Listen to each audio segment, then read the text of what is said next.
Assalamualaikum warahmatullahi wabarakatuh. Yang kami hormati Dr. M. Husni Tamrin SAP MKP selaku dosen pengampu mata kuliah Kemitraan Sektor Publik. Pada kesempatan kali ini, kami dari kelompok 3 akan mempresentasikan artikel yang berjudul Enhancing the Sustainable Management of Mangrove Forest, The Case of Punta Galeta, Panama.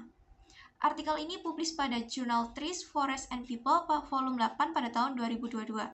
Nama saya Metasari Putri dengan NIM 2022-05-115. Saya Adelia Fardina Damayanti dengan NIM akhir 08. Saya Rahmalia Novita Cayani, NIM 2021-051-0018.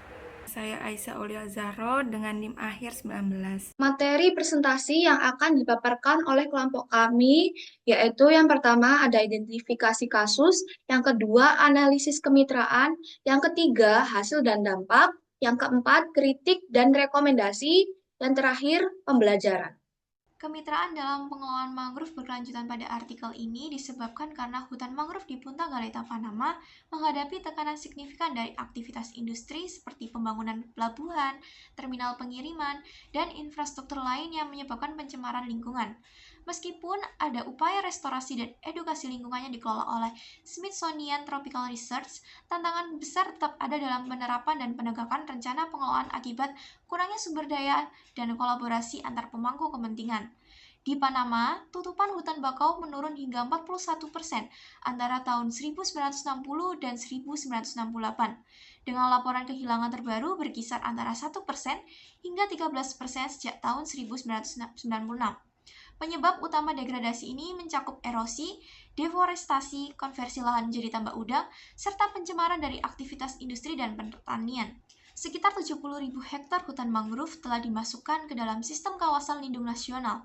Area ini tetap rentan terhadap polusi pesisir dan pengudulan hutan akibat pembangunan pesisir dan proyek infrastruktur yang besar yang berorientasi pada investasi swasta. Tantangan lain juga muncul dari kompleksitas ekosistem mangrove yang menggabungkan sumber daya laut dan darat, seringkali berada di bawah yurisdiksi lembaga pemerintah yang tumpang tindih. Studi kasus internasional menunjukkan bahwa pengelolaan mangrove yang berkelanjutan memerlukan koordinasi lintas sektor yang kuat, dengan pengakuan atas kepemilikan yang tumpang tindih antar pemangku kepentingan, serta partisipasi lembaga swadaya masyarakat atau LSM sebagai perantara antara komunitas lokal dan ilmuwan atau akademisi. Selanjutnya, kami dapat mengidentifikasi aktor yang terlibat dalam kemitraan pada artikel ini, yang terdiri dari 4 sektor. Pertama, yaitu pemerintah atau government, terdiri dari Kementerian Lingkungan, Divisi Kawasan Lindung, Otoritas Panama untuk Sumber Daya Perairan, dan Kementerian Pendidikan. Sektor yang kedua yaitu swasta yang terdiri dari Manzanillo International Terminal, Wetlands International, International Community Foundation, dan perusahaan yang berada pada daerah kawasan lindung. Sektor yang ketiga yaitu akademisi yang terdiri dari Universitas Panama, Smithsonian Tropical Research Institute, dan yang terakhir adalah kontribusi masyarakat sekitar. Dalam analisis kemitraan, terdapat juga bentuk kemitraan. Dalam pengelolaan mangrove berkelanjutan di Punta Galeta, Panama, bentuk kemitraan yang dijalin yaitu quadruple helix yang melibatkan 4 sektor, yaitu pemerintah, swasta, akademisi, dan masyarakat. Tujuannya yaitu menjaga ekosistem mangrove di Panama agar tetap sehat dan melindungi manfaat ekologis serta ekonomis bagi negara dan komunitas pesisir. Selanjutnya, ada implementasi dan mekanisme kemitraan. Implementasi kemitraan dalam pengelolaan hutan bakau di Punta Galeta dimulai di tahun 2003 sebagai kawasan lindung. Dalam implementasinya, pada artikel ini tidak disebutkan adanya Memorandum of Understanding atau MOU dengan mekanisme sebagai berikut. Yang pertama yaitu pembagian peran dan tanggung jawab. STRI berfokus pada penelitian dan pendidikan lingkungan, sementara Kementerian Lingkungan Panama tanggung jawab atas pelaksanaan rencana pengelolaan dan penyediaan konservasi untuk patroli dan penegakan hukum di kawasan Punta Galeta. Yang kedua, program pendidikan dan pelatihan. Program pelatihan guru yang dimulai pada tahun 2006 yaitu memberikan pelatihan intensif kepada guru-guru lokal untuk meningkatkan pemahaman mereka tentang ekosistem pesisir.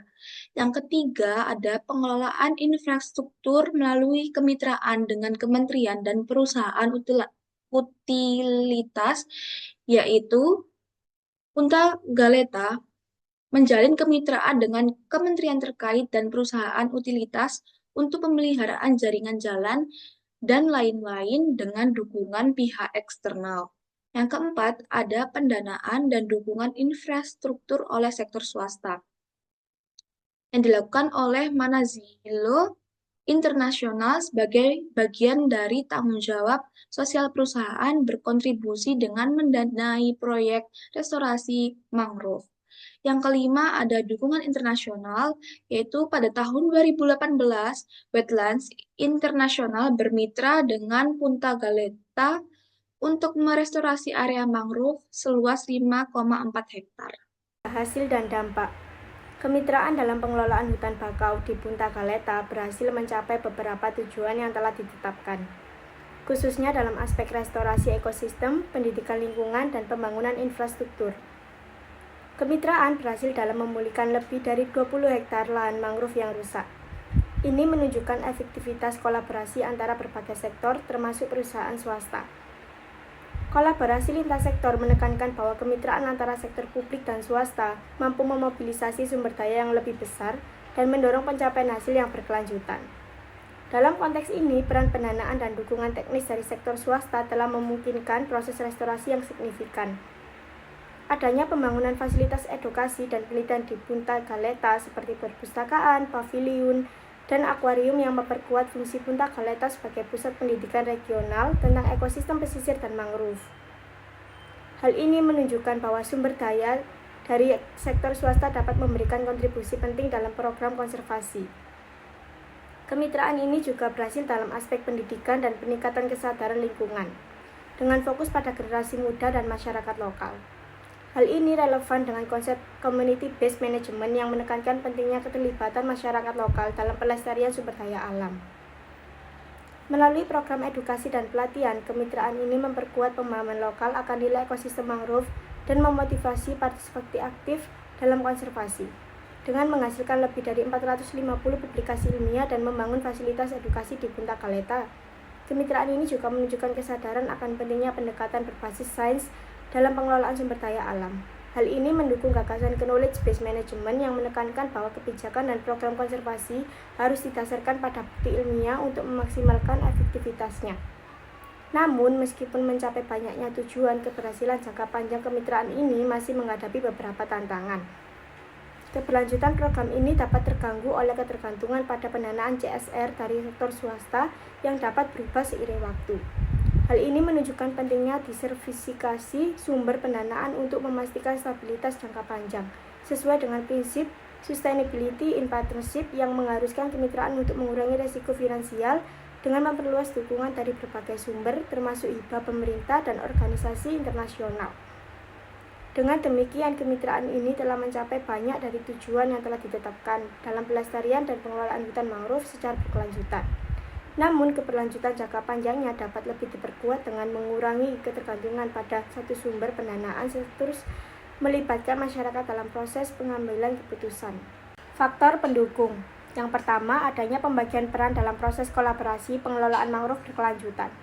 Yang kedua, adanya komitmen dan keselarasan tujuan di antara pemangku kepentingan. Yang ketiga, adanya dukungan internasional. Yang keempat, adanya dukungan pendanaan dari sektor swasta. Faktor penghambat. Yang pertama, tidak adanya pembaruan dasar hukum dan pelaksanaan rencana pengelolaan mangrove berkelanjutan, sehingga menunjukkan kurangnya adaptabilitas dan responsif terhadap situasi yang dinamis. Yang kedua, kurangnya penegakan hukum dan pengawasan yang efektif, serta tidak adanya sistem evaluasi dalam pengelolaan program mangrove berkelanjutan. Yang ketiga, tidak adanya pendanaan dari pihak pemerintah dan tidak adanya keterlibatan pemerintah daerah atau lokal. Yang keempat, keterlibatan masyarakat lokal yang terbatas dalam proses pengambilan keputusan. 4 kritik yang dapat ditarik kesimpulan bahwa pembahasan ini menyoroti beberapa tantangan dalam pengelolaan mangrove. Kritik tersebut yakni yang pertama, perlunya peningkatan keterlibatan otoritas kota, partisipasi masyarakat yang belum optimal, ketimpangan kekuasaan antara pemangku kepentingan yang merugikan komunitas lokal, serta resistensi terhadap perubahan dari model manajemen lama yang dipengaruhi oleh politik dan birokrasi. Rekomendasi. Pembahasan ini menekankan beberapa poin penting untuk mendukung keberhasilan dan untuk memperbaiki keempat kritik sebelumnya, yakni terdapat 1. Peningkatan keterlibatan masyarakat dalam pengambilan keputusan strategis untuk memastikan relevansi program dengan kebutuhan setempat. Yang kedua, yakni pembaruan rencana konservasi agar sesuai dengan perubahan lingkungan dan sosial, serta peningkatan kapasitas penegak hukum. Yang ketiga, yakni terdapat diversifikasi sumber pendanaan untuk mengurangi ketergantungan pada sektor swasta. Yang keempat, yakni pengembangan sistem monitoring dan evaluasi demi keberhasilan konservasi jangka panjang. Pembelajaran dari studi kasus kemitraan pengelolaan hutan bakau di Punta Galeta memberikan beberapa pelajaran penting yang dapat diadaptasi untuk meningkatkan efektivitas kemitraan sektor publik di Indonesia terkait kolaborasi multisektoral.